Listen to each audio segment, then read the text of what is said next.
The previous noise to signal column talked about India's bad loan crisis in its banking system. It showed how independent private sector credit and equity analysts were equally culpable of bad judgment in this crisis. The next question then was, how come India's private sector banks emerged unscathed from this crisis relative to government-owned public sector banks? It is true that bad loans measured as gross non-performing assets (NPAs) of banks is much better for private sector banks than for public sector banks.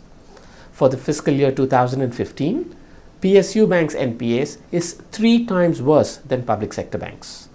The stock market values private sector banks at twice the valuation than public sector banks. NPAs of private sector banks and public sector banks cannot be compared.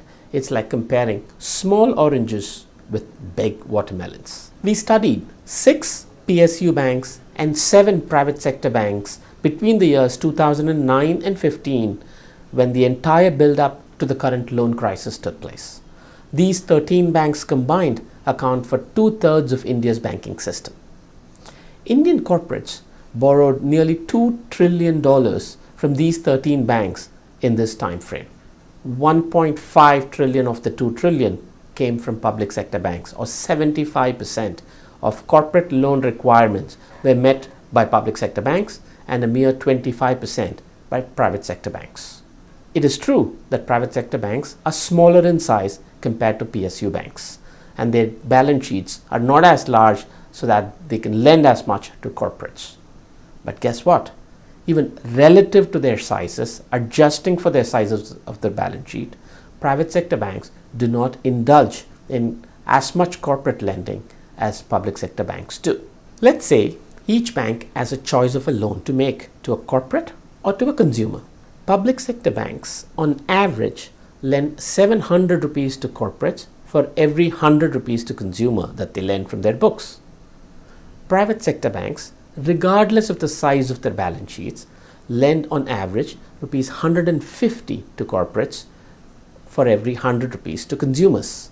So even adjusting for the different sizes of balance sheets of private sector banks, it is clear that they prefer to lend to consumers and not corporates.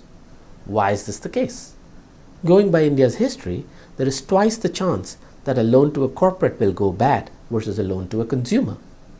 Loans to corporates typically carry the business risk of the projects for which the money has been lent, whereas a loan to a consumer is backed by regular income stream and collateral such as land or jewelry. So on the whole, private sector bank NPAs are lower than public sector banks because they lend much lesser to risky corporates and they get to pick and choose the corporates that they lend to. Let's then ask the question, would private sector banks' NPAs continue to be as low had they indulged in similar levels of lending to corporates vis-a-vis consumers as the PSU banks do? For example, ICICI Bank's reported gross NPA for fiscal year 2015 is 3.8%.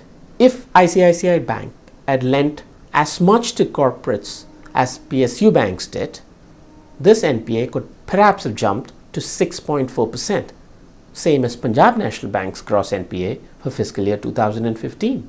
Had State Bank of India adopted the same ratio of corporate to consumer loans as HDFC Bank did in the years 2009 to 2015, there would have been $500 billion less for Indian corporates to borrow. Perhaps SBI's NPAs today could have been much better, but would India still have built the airports and the roads and the power plants that it did without alternative ways to raise this $500 billion? This is not to imply that PSU banks are efficient or follow impeccable corporate governance standards. Sure, there could be cases of crony lending. Sure, PSU banks are inefficient. But before we blindly advocate that PSU banks follow similar lending norms as private sector banks do for efficiency reasons, we have to think carefully about the impact on the larger economy that this can have. As the popular Chinese saying goes, one does not cut their feet to fit into shoes.